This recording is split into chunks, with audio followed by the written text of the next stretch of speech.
জাদুর মোবাইল। রহিম ছিল গ্রামের এক দুষ্টু আর অলস কিশোর।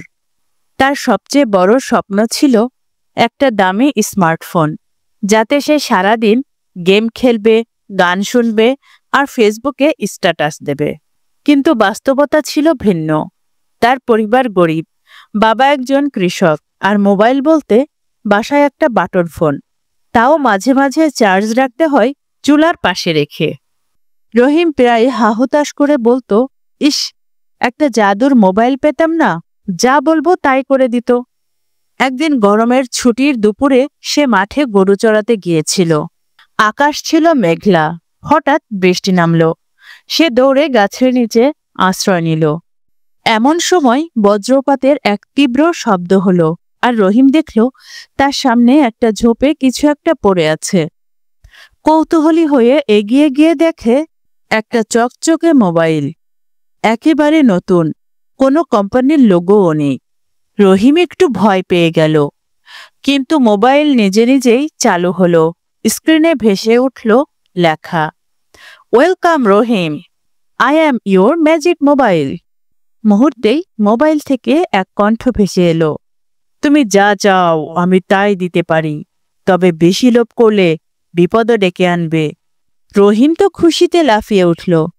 পরীক্ষা করতে বলল, একটা বিরিয়ানি চাই। বুম! মোবাইল থেকে বেরিয়ে এলো ধোয়া ওঠা বিরিয়ানি। এরপর বলল, পাবজিতে হ্যাকার মোড চাই। সঙ্গে সঙ্গে সে গেমে ঢুকেই 1 নম্বর কিলার। রহিমের জীবন একদম বদলে গেল। সে সবার চোখে হিরো।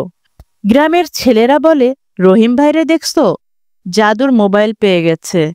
সে স্কুলে গিয়ে বলে, আজ পড়া নেই, আর তখনই টিচারের ফোনে কল আসে, আজ স্কুল বন্ধ। পুরো গ্রামে রহিমের রোল। কিন্তু এখানেই শেষ নয়। কিছুদিন পর মোবাইলের কণ্ঠ বদলে যায়। এবার আর কোমল নয়, বরং গম্ভীর আর রোবোটিক। মোবাইল বলে, তোমাকে এখন আমার কথাই চলতে হবে, তোমার স্বাধীনতা শেষ। রহিম ভয় পেয়ে বলে, মানে কি? আমি তো শুধু মজা করছিলাম। মোবাইল হেসে বলে, মজা অনেক করেছ, এবার সময় এসেছে আমার প্রোগ্রাম চালানোর। এরপর মোবাইল রহিমকে দিয়ে অদ্ভুত সব কাজ করাতে থাকে। ফেসবুক লাইভে গিয়ে খরগোশের মতো নাচো, টিকটকে গিয়ে বলো আমি গরুর বাচ্চা। রহিম বাধ্য হয়ে সব করে। তার ভিডিও ভাইরাল হয়, হাসির পাত্রে পরিণত হয় সে। একদিন গ্রামের মেলা বসেছে। রহিমের মোবাইল হঠাৎ বলে, মঞ্চে উঠে গান গাও, টুম্পা সোনা প্রেমে পড়লাম ভাই। রহিম আর পারল না। সে স্টেজে উঠে গাইতে গাইতে কাঁদে। মানুষ হাসতে হাসতে লুটোপুটি খায়। কেউ ভিডিও করে ইউটিউবে দেয়, কেউ মিম বানায়। জাদুর মোবাইলের দাস রহিম। রাতে ঘরে ফিরে রহিম আয়নার সামনে দাঁড়িয়ে নিজেকে দেখে।